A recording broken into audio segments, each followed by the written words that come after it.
Welcome to మన TV news. బులెటిన్ల ముందుగా headlines. న్యూఢిల్లీలో చేరుకున్న ఫిన్లాండ్ అధ్యక్షుడు అలెగ్జాండర్ స్టబ్ రాష్ట్రపతి భవన్లో గార్డ్ ఆఫ్ ఆనర్.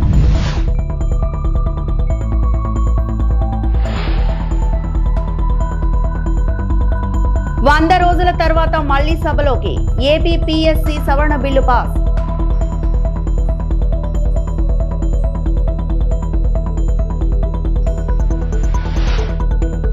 తిరుమల శ్రీవారిని దర్శించిన మాజీ క్రికెటర్ వివిఎస్ లక్ష్మణ్.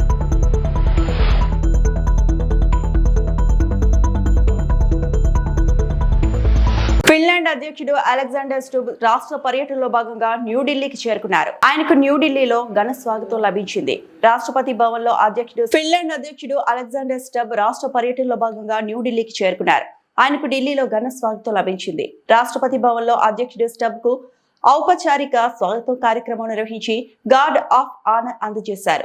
కేంద్ర విదేశాంగ శాఖ సహాయ మంత్రి కిరీటి వర్ధన్ సింగ్ ఆయన్ను స్వాగతించారు. ఆ అధ్యక్షుడు స్టబ్ 2026లో నిర్వహించబడుతున్న రైజైనా డైలాగ్ 2026 సదస్సుకు ముఖ్య అతిథిగా మరియు ప్రధాన వక్తగా హాజరు కానున్నారు.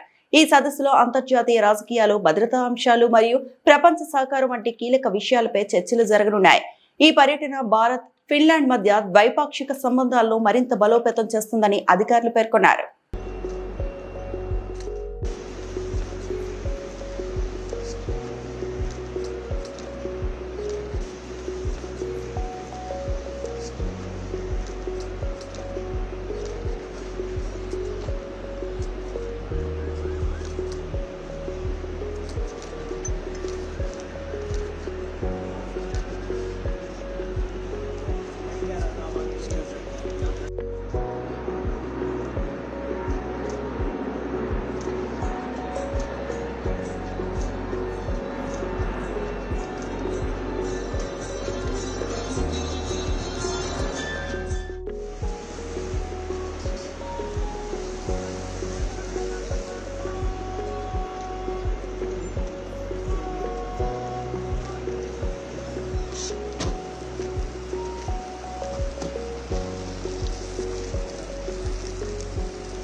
ప్రధాని మోదీ సోదరుడు ప్రహ్లాద్ మోదీ తిరుమల శ్రీవారిని దర్శించుకున్నారు.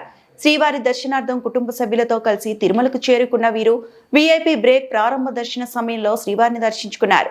దర్శనానంతరం రంగనాయకుల మండపంలో వేద పండితులు వేద ఆశీర్వచనం పలకగా ఆలయ అధికారులు స్వామివారి వస్త్రంతో సత్కరించి వీరికి శ్రీవారి తీర్థ ప్రసాదాలను అందజేశారు.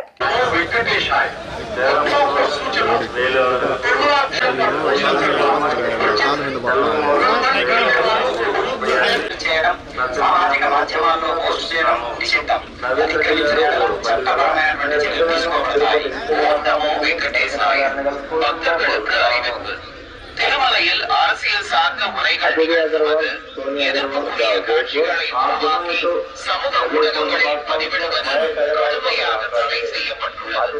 விதிமுறைகளை மீறினால் சட்டப்படி நடவடிக்கை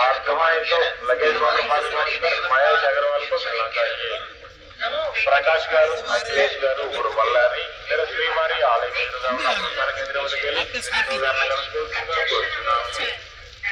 ईश्वर भैया झारखंड आप जमा है तो मंदिर को सामने वाले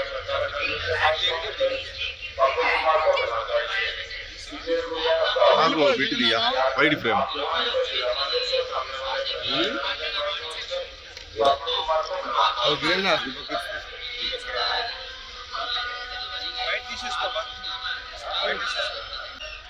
Yo, yeah. ట్రాక్టర్ అయినా ఇంటూరు లేరా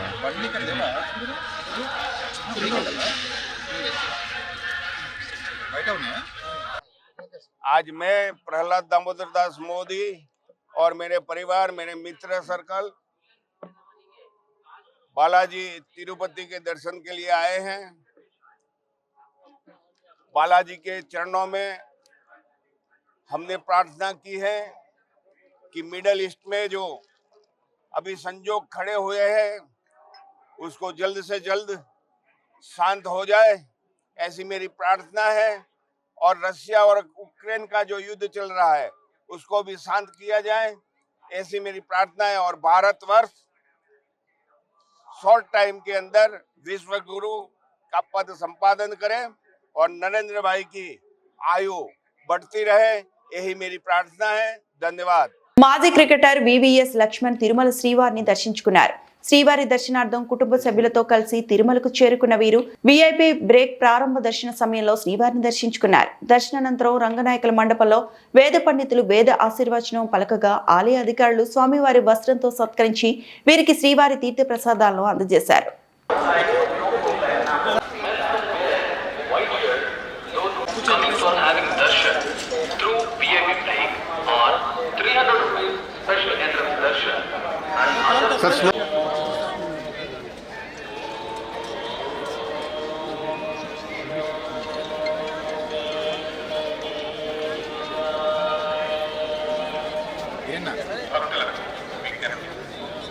స్వామివారి ప్రత్యేక సేవలు విఐపి బ్రేక్ 300 రూపాయల దర్శనానికి వచ్చే భక్తులు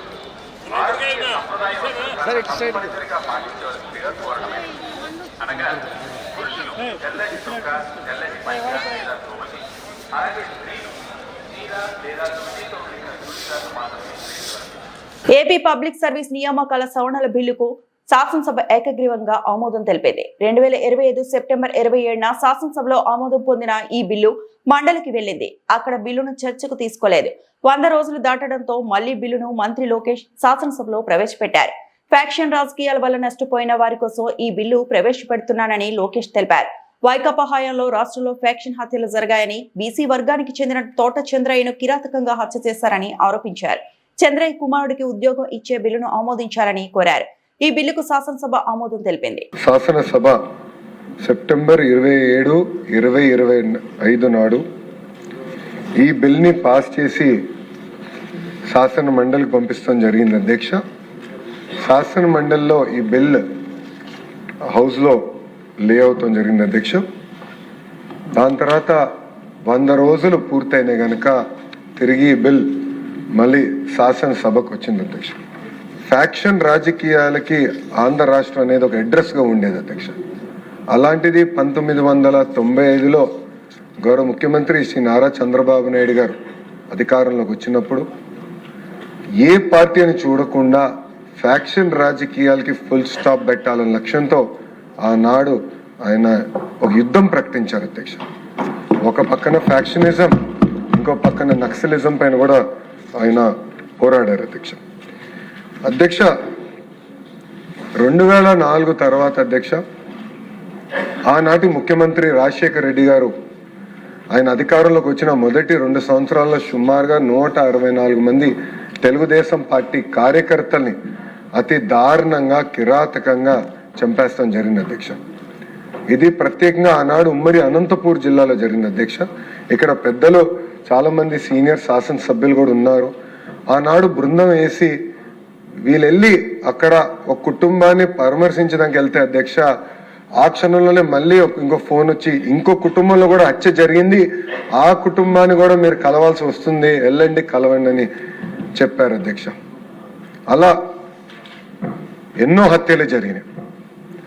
ఆనాడు చంద్రబాబు నాయుడు గారు ఫ్యాక్షన్ కుటుంబంలో అంటే ఒక హత్య జరిగింది ఫ్యాక్షన్ వల్ల, ఆ పిల్లలు తిరిగి ఫ్యాక్షన్లోకి వెళ్ళకూడని హైదరాబాద్లో ఎన్టీఆర్ మోడల్ స్కూల్ అనేది ఏర్పాటు చేశారు అధ్యక్ష.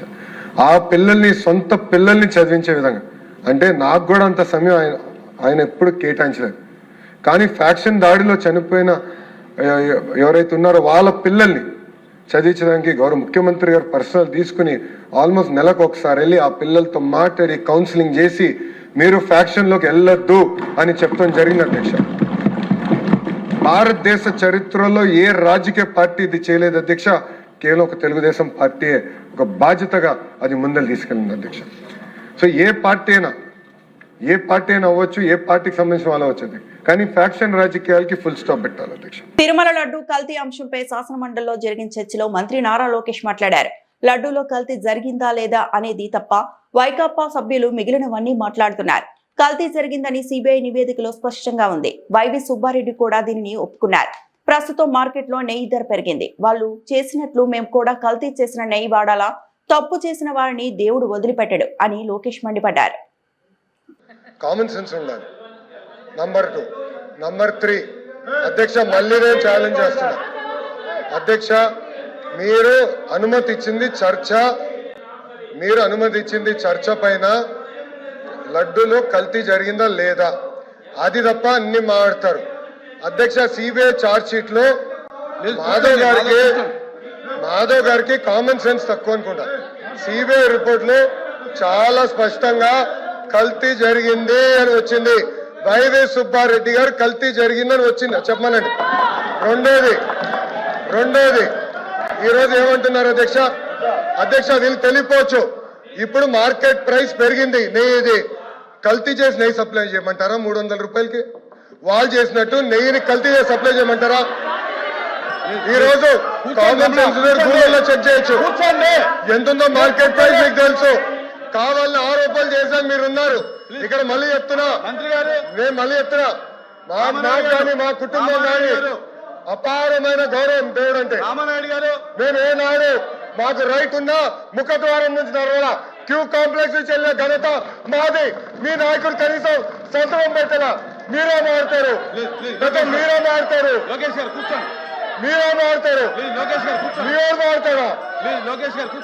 చెప్పేదాన్ని సిగ్గుండాలి.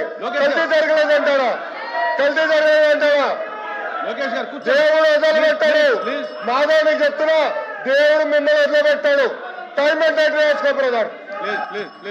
ఆంధ్రప్రదేశ్ రాష్ట్రంలో ప్రైవేటు భూముల్లో ఎంఎస్ఎంఈ పార్కుల అభివృద్ధికి ప్రభుత్వం సుముఖంగా ఉందని మంత్రి కొండపల్లి శ్రీనివాస్ తెలిపారు. శాసనసభ ప్రశ్నోత్తరాల సమయంలో సభ్యులు అడిగిన ప్రశ్నలకు సమాధానమిస్తూ మంత్రి ఈ విషయాన్ని వెల్లడించారు. పరిశ్రమల విస్తరణకు, యువతకు ఉపాధి అవకాశాలు పెంచేందుకు ప్రైవేటు రంగాన్ని ప్రోత్సహిస్తున్నామని చెప్పారు. ప్రైవేటు ఎంఎస్ఎంఈ పార్కుల అభివృద్ధి కోసం ప్రత్యేక పాలసీని తీసుకురాబోతున్నామని స్పష్టం చేశారు. ఈ పాలసీ ద్వారా పెట్టుబడిదారులకు అవసరమైన అనుమతులు, మౌలిక వస్తువులు మరియు ప్రోత్సాహకాలు అందించేలా చర్యలు తీసుకుంటామని తెలిపారు. రాష్ట్రంలో సూక్ష్మ, చిన్న, మధ్య తరహా పరిశ్రమల అభివృద్ధి ప్రభుత్వ ప్రాధాన్యతల్లో ఒకటని మంత్రి పేర్కొన్నారు. ఎంఎస్ఎంఈ రంగం బలోపేతమైతే స్థానికంగా ఉపాధి అవకాశాలు పెరిగి ప్రాంతీయ అభివృద్ధి సాధ్యమవుతుందని అన్నారు. త్వరలోనే ప్రైవేట్ ఎంఎస్ఎంఈ పార్కు పాలసీపై పూర్తి వివరాలు ప్రకటించనున్నట్లు మంత్రి వెల్లడించారు.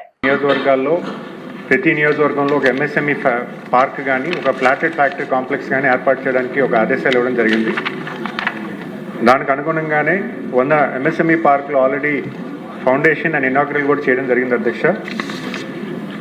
ప్రధానంగా కోనసీమ జిల్లాకు వచ్చేసరికి ఉన్నటువంటి నియోజకవర్గాల్లో అమలాపురం అండ్ రామచంద్రాపురంలో ప్లాటెడ్ ఫ్యాక్టరీ కాంప్లెక్సెస్కి ఆల్రెడీ ఫౌండేషన్ చేయడం జరిగింది అధ్యక్ష. పనులు కూడా స్టార్ట్ అవుతున్నాయి. అలాగే కొత్తపేటలో దేవరాపల్లి అనే లొకేషన్లో ఆల్రెడీ 3.3 ఏకర్స్ ప్లాటెడ్ ఫ్యాక్టరీ కోసం ప్రతిపాదించడం జరిగింది అధ్యక్ష. రాజోల్ నియోజకవర్గంలో గొల్లిపాలెం లొకేషన్లో కూడా ఒక 5 ఎకరాలు, ముమ్మిడివరం కాన్స్టిట్యున్సీలో కొత్తలంకలో ఒక 5 ఎకరాలు ఆల్రెడీ నోటిఫై చేయడం జరిగింది అధ్యక్ష. ఇది ఫేజ్ 3లో ఈ నియోజకవర్గంలో ఫ్లాటెడ్ ఫ్యాక్టరీస్ ఏర్పాటు చేయడం జరుగుతుంది అధ్యక్ష. ముఖ్యంగా గౌరవ ముఖ్యమంత్రి గారు రూరల్ ఎంప్లాయ్మెంట్కి ప్రధానంగా పెద్దపీట వేస్తూ ప్రైవేట్ ఎంఎస్ఎంఈ పార్క్ పాలసీ కూడా పెట్టడం జరిగింది అధ్యక్ష. మీ ద్వారా ప్రజలందరికీ తెలియజేస్తుంది ఏంటంటే, ఎవరికైనా ఒక ప్రైవేట్ ల్యాండ్ ఎవరికైనా ఉంటే ఎంఎస్ఎంఈ పార్క్ని డెవలప్ చేసుకోవడానికి కూడా ఈరోజు ప్రభుత్వం అవకాశం కల్పిస్తుంది. అంటే ఇక్కడ గవర్నమెంట్ ల్యాండ్ తీసుకోవడం జరుగుతుంది. గవర్నమెంట్ ఇంకో 3 మోడల్స్ ఇక్కడ ఇవ్వడం జరిగింది అధ్యక్ష. ఫస్ట్ మోడల్లో కంప్లీట్గా ప్రైవేట్ ల్యాండ్ ఉంటే ప్రైవేటు ఎవరైతే ల్యాండ్ ఓనర్ ఉన్నారో వాళ్ళు పార్క్ కింద డెవలప్ చేసి అన్ని అనుమతులు ఇవ్వడానికి కూడా ప్రభుత్వం సహకరిస్తుంది. అలాగే మోడల్ 2లో పార్షియల్ గవర్నమెంట్, అంటే ఒక ప్రైవేట్ ల్యాండ్లో మధ్యలో ఏదైనా గవర్నమెంట్ ల్యాండ్ కానీ ఏపీఐసీ ల్యాండ్ కానీ ఉంటే దానికి కూడా గవర్నమెంట్ కూడా ఒక వెసులుబాటు కల్పించి దాన్ని డెవలప్ చేసి గవర్నమెంట్ ల్యాండ్కి ఎంతైతే ఉందో దానికి పర్సంటేజ్ ఆఫ్ ల్యాండ్ అలొకేషన్ ఏపీఐసికి ఇచ్చి మిగతాది ప్రైవేట్ ఓనర్కి ఇవ్వడానికి, డెవలపర్కి ఇవ్వడానికి కూడా ఒక ప్రతిపాదన మోడల్ 2లో ఇవ్వడం జరిగింది అధ్యక్ష. అలాగే కంప్లీట్గా గవర్నమెంట్ ల్యాండ్, ఏపీఐసి ల్యాండ్లు కూడా కొన్ని పార్క్స్ని కూడా మేము డెవలప్ చేయడానికి సెక్టర్ ఓరియంటెడ్ పార్క్స్ కూడా ఇవ్వడం జరుగుతుంది అధ్యక్ష. ప్రధానంగా ఈ కోనసీమ జిల్లాకి ఎక్కడైతే ల్యాండ్ డెఫిషిట్ ఉందో అక్కడ ప్రైవేట్ పార్క్స్ని ఎంకరేజ్ చేయడానికి కూడా ఒక మోడల్ ఎంచుకొని ప్రైవేట్ వాళ్ళని కూడా ఎంకరేజ్ చేస్తున్నాము. అలాగే గౌరవ సభ్యులు ఇక్కడ ఎండోమెంట్ ల్యాండ్ గురించి కూడా ఇక్కడ ప్రస్తావించడం జరిగింది అధ్యక్ష. ఎండోమెంట్ ల్యాండ్ని ఏపీఐసి లీజ్ మోడల్లో ఎక్వైర్ చేసుకొని ఎవరైనా ఇండస్ట్రీస్ లీజ్ మోడల్లో రన్ చేస్తే వాళ్ళకి ఇవ్వడానికి కూడా ఒక కార్యాచరణ ఉందనేది నాకు సెక్రటరీ గారు చెప్పడం జరిగింది అధ్యక్ష. దాన్ని కూడా నేను గౌరవ సభ్యులు అన్నట్టుగా దాని ఫీజిబిలిటీ ఎండోమెంట్ డిపార్ట్మెంట్తో మాట్లాడి ఒకవేళ ల్యాండ్ లీజ్ మోడల్లో తీసుకొని ఇండస్ట్రీస్ లీజ్ మోడల్లో రన్ చేసే వాళ్ళు ఎవరైనా ఉంటే వాళ్ళకి ఇవ్వడానికి ఎంతమంది అప్లికేషన్ ఉండొచ్చు, దానికి ఫీజిబిలిటీ ఉంటానంటూ ఖచ్చితంగా ఉంటే దాన్ని కూడా కార్యరూపం చేస్తున్నాము. అలాగే గౌరవ సభ్యులు అడిగినట్టుగా క్లస్టర్స్ గురించి కూడా ప్రతిపాదన చేశారు. ప్రమాదాలను నివారించేందుకు ప్రతి ఒక్కరూ హెల్మెట్ వాడండి. ఆర్డీటీ ప్రోగ్రామ్ డైరెక్టర్ మంచో ఫెర్రర్. ప్రమాదాలను నివారించేందుకు ఎలాంటి తారతమ్యం లేకుండా ప్రతి ఒక్కరూ హెల్మెట్ వాడండి అని ఆర్డీటీ ప్రోగ్రామ్ డైరెక్టర్ మాంచో ఫెర్రర్ పిలుపునిచ్చారు. నగరంలోని ప్రెస్ క్లబ్లో ఏపీడబ్ల్యూజేయు ఆధ్వర్యంలో సౌజన్యంతో జిల్లాలో పనిచేస్తున్న వర్కింగ్ జర్నలిస్టులకు హెల్మెట్లను అందించారు. ఈ సందర్భంగా మచ్చా రామలింగారెడ్డి నేతృత్వంలో ఏర్పాటు చేసిన ఈ కార్యక్రమంలో భాగంగా ప్రతి ఒక్కరూ హెల్మెట్ ధరించాలని పిలుపునిచ్చారు. హెల్మెట్ లేకుండా ప్రయాణం చేసి అన్ని సంస్థల్లో అనేక మందిని రోడ్డు ప్రమాదంలో కోల్పోయామని తెలిపారు. ఎలాంటి ఇబ్బంది కలగకుండా ఉండేందుకు, ప్రమాదాలను నివారించేందుకు హెల్మెట్ను వాడి ప్రాణాలను రక్షించుకోవాలని పిలుపునిచ్చారు. మిత్రులందరికీ నమస్కారం. మొన్న వచ్చి కలిసిండే మచ్చ ఇట్లా హెల్మెట్లు పంపిణీ కార్యక్రమం పెట్టినాము రోడ్ సేఫ్టీకి సంబంధించి అని చెప్తే ఒక ప్రశ్న అడిగిన. హెల్మెట్లు ఇచ్చేది బాగుంది కానీ వాడేటట్లు ఎవరు చూస్తారు అని. ఎందుకంటే అది అందరికీ తెలిసిందే, ఎన్నో ఏళ్ళ నుంచి చూస్తూ ఉంటాము కానీ వాడను ఎందుకో. ఒకరు వచ్చి వేడెక్కువ అంటారు, ఒకరు వచ్చి నా హెయిర్ స్టైల్ దెబ్బతింటుందంటారు, రకరకాలుగా. బట్ వాడరు, చాలా అవసరమైంది కానీ వాడరు. ఆర్డిటీలో కూడా చూస్తూ ఉన్నాం కదా, చాలా ఏళ్ళ నుంచి ఎంతోమందిని పోగొట్టుకున్నాం ఆర్డిటీలో. నిజంగా చాలామంది స్టాఫ్ బైక్ 2 వీలర్ యాక్సిడెంట్స్లో పోగొట్టుకున్నాం చాలామంది. ఆర్డిటీలో స్టార్టింగ్లో ఈ సమస్యలే, ఎందుకంటే ఫాదర్ స్టార్ట్ చేసినప్పుడు ఆర్డిటీలో ఎవరికి బైకులు లేవు. అప్పుడు సైకిళ్ళు ఉండేటివి. మా వాళ్ళు జట్కాలో పోయేవాళ్ళు, సైకిల్లో పోయేవాళ్ళు, కాలినడక పోయేవాళ్ళు. తర్వాత అఫ్కోర్స్ బైకులు వచ్చేసారు, టీవీఎస్లు వచ్చారు. దాని తర్వాత మంచి ఫాస్ట్ పోయే బైకులు వచ్చాయి. రోడ్లు బాగా మంచి రోడ్లు వచ్చేసినాయి, స్పీడ్ పెరిగింది, యాక్సిడెంట్లు పెరిగినాయి. అన్ని యాక్సిడెంట్లు ఎక్కడ డెత్ జరుగుతుందో అది గమనిస్తే దెబ్బలు ఉంటాయి. అయినా కూడా ఎందుకు కానీ వాడము. ఇదొక మంచి కార్యక్రమమే, హెల్మెట్లు ప్రమోట్ చేయడము, హెల్మెట్లు ఉపయోగించేటట్లు ప్రమోట్ చేయడము. దయచేసి వాడండి, ఎందుకంటే చాలామంది, వందల మంది నేను నాకు తెలిసిన వాళ్ళు చూసినాను. ఆ హెల్మెట్ ఉండింటే ఏమి కాదు, ఎందుకో మరి ఆ 2 వీలర్లో తగిలేటివన్నీ తలకే తగులుతాయి. చెయ్యి ఇరిగినా, కాలు ఇరిగినా సమస్యల, ఆ తలకి దెబ్బ తగిలితేనే సమస్య. మనం కూడా పెద్ద సిటీలో లేము. తలకి తగిలిందంటే వెంటనే అర్ధగంట లోపల నువ్వు పెద్ద హాస్పిటల్లో ఉండాలా. మనకి ఏడున్నాయవి లేవు. ఆ డిలే అవుతుంది, అక్కడ చాలామంది దెబ్బతింటారు. దెన్ మీరంతా జర్నలిస్ట్ కదా, మీరంతా 10 మందికి రాసి చెప్పేవాళ్ళు, మీరు చెప్పాలా. ఇంక దీని తర్వాత నేను చూస్తాలే, మీరు ఆడన్నా కనపడితే బైక్లో అప్పుడు అడుగుతా, ఆ రోజు ఏంటికి వస్తారబ్బా, ఏంటికి హెల్మెట్ తీసుకున్నారు అని చెప్పేసి ఎక్కడన్నా కనపడితే ఫస్ట్ మచ్చానే అడిగినాను. నిన్ను బైక్లో నేను చాలాసార్లు చూసినాను, ఓసారి కూడా హెల్మెట్లో చూడలేదప్పా నేను అని. అట్లా అయిపోయింది. నాకైతే బైక్ తోలేకి రాదు, నాకు ఆ సమస్య లేదు. నాకు చిన్నప్పటి నుంచే అమ్మగారేమో మాన్సోన్ నువ్వు బైక్ తోలేకి లేదు, నాకు క్యాన్సిల్ అనమాట. నువ్వు కావాలంటే జీప్ నడుపు, కారు తీసుకో, ఇంకోటి లారీ కావాలంటే తోలు, బైక్లో మాత్రం ఎప్పుడూ పోయేకి లేదు. అందుకే నాకు బైక్ రాదు, నాకు హెల్మెట్తో పని లేదు, బైక్ ఎప్పుడూ ఎక్కను. బట్ మీరంతా ఎక్కువ వాడేది బైక్లే కాబట్టి దయచేసి వాడండి. మీకు మీ ఫ్యామిలీకి సేఫ్టీ నంబర్ 1 అది ఆలోచన ఉండాలా. నేను ఇక్కడ మన రవికాంత్ రమణ గారికి నా కృతజ్ఞతలు. ఆయన ఎప్పుడూ ఎన్నో సేవా కార్యక్రమాలు చేస్తూ ఉంటారు. నిజంగా అటువంటి వ్యక్తులు మన సమాజంలో చాలా అవసరము. ఎక్కడ వీలైతే అక్కడ చేస్తూ ఉంటారు. సో ఆయన కూడా నిజంగా కృతజ్ఞతలు. థ్యాంక్ యూ వెరీ మచ్ అందరికీ. నంద్యాల జిల్లా Atmakur municipal chairperson doctor Maroof Asiya రాజీనామా. 5 ఏళ్ల క్రితం అప్పటి వైఎస్ఆర్సీపీ నుంచి ఆత్మకూరు మున్సిపల్ చైర్పర్సన్ గా గెలుపు. ఆత్మకూరు ప్రభుత్వ వైద్యశాలలో మెడికల్ ఆఫీసర్ గా ఎంపికైన డాక్టర్ మారూఫ్ ఆసియా ప్రభుత్వ వైద్యురాలిగా బాధ్యతలు చేపట్టడానికి ముందస్తుగా తన పదవికి రాజీనామా చేసినట్లు మీడియాకు వెల్లడించిన చైర్పర్సన్ వైఎస్ఆర్సీపీ పార్టీ సభ్యత్వానికి కూడా రాజీనామా. గడిచిన 5 సంవత్సరాల్లో ఆత్మకూరు మున్సిపాలిటీ అభివృద్ధికి కృషి చేశానన్న చైర్పర్సన్ తన రాజీనామాను ఆత్మకూరు మున్సిపల్ ఇన్ఛార్జ్ కమిషనర్ కి అందజేసిన చైర్పర్సన్ రాజీనామా పత్రాన్ని AP CM Chandrababu Naidu, deputy CM Pawan Kalyan, మాజీ ముఖ్యమంత్రి జగన్మోహన్ రెడ్డికి పంపించిన chairperson Atmakur municipal chairperson doctor Maroof Asiya రాజీనామా పత్రాన్ని జిల్లా కలెక్టర్ కు పంపించిన మున్సిపల్ ఇన్ఛార్జ్ కమిషనర్. ఆత్మకూరు పట్టణ ప్రజలందరికీ నమస్కారం. ఇక్కడ ఉన్న మీడియా మిత్రులకందరికీ నమస్కారం. నేను ఈరోజు ఆత్మకూరు మున్సిపాలిటీ యూపీహెచ్సి ఎంఓగా సెలెక్ట్ అవ్వడం వల్ల ఈరోజు నా చైర్మన్ పదవికి నేను రాజీనామా చేస్తున్నాను. అలాగే ఈ 5 ఏళ్ల సర్వీస్లో మేము దాదాపు 21 crores 84 lakhs వరకు వర్క్ చేపించినాము. దీనికి సంబంధించి 14th FCలో సంబంధించి టోటల్ మనకి 88 వర్క్లు శాంక్షన్ అయితే దాంట్లో రోడ్స్కి సంబంధించి 5 crores 56 lakhs ఖర్చు చేసినాము. అలాగే డ్రైన్స్కి సంబంధించి 3 crores 50 lakhs వరకు ఖర్చు చేసినాము.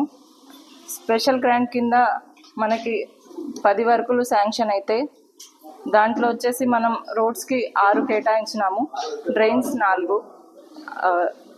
రోడ్స్ వచ్చేసి మనము 99 lakhs వరకు ఖర్చు చేసినాము. డ్రైన్స్కి వచ్చేసి 57 lakhs వరకు ఖర్చు చేసినాము. అలాగే SC/SP గ్రాంట్ కింద మనం టోటల్ 10 వర్క్స్ శాంక్షన్ అయితే దానికి సంబంధించిన అమౌంట్ వచ్చేసి మనం రోడ్స్కి సంబంధించి 62 లక్షలు ఖర్చు చేసినాము. డ్రైన్స్కి సంబంధించి 37 lakhs వరకు ఖర్చు చేసినాము. అలాగే స్టేట్ గ్రాంట్ కింద మనం 7 వర్క్స్ శాంక్షన్ అయితే దాంట్లో 80 lakhs రోడ్స్కి సంబంధించి ఖర్చు చేసినాము. అలాగే 20 లక్షలు డ్రైన్స్కి సంబంధించి ఖర్చు చేసినాము.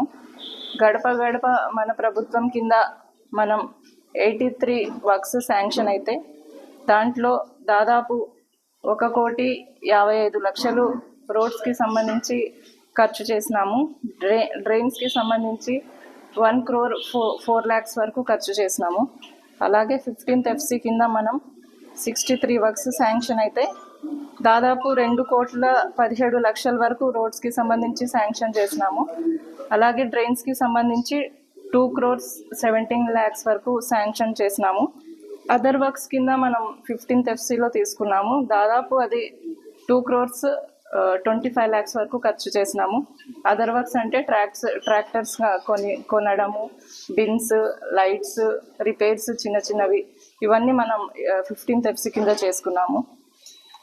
టోటల్ మనం ఈ 5 yearsలో 21 crores 84 lakhs వరకు ఖర్చు చేసినామని ఈ మీడియా సమావేశం ద్వారా నేను తెలియజేస్తున్నాను.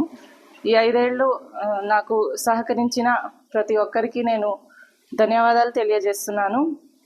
ప్రెజెంట్ శ్రీశైలం నియోజకవర్గం ఎమ్మెల్యే శ్రీ బుడ్డా రాజశేఖర్ రెడ్డి గారికి, అలాగే మాజీ ఎమ్మెల్యే శిల్పా చక్రపాణి రెడ్డి గారికి, నాయకులకు, మీడియా మిత్రులకి, ఆత్మకూరు పట్టణ ప్రజలకు అందరికీ నేను ధన్యవాదాలు ఈ వార్తలు ఇంతటితో సమాప్తం.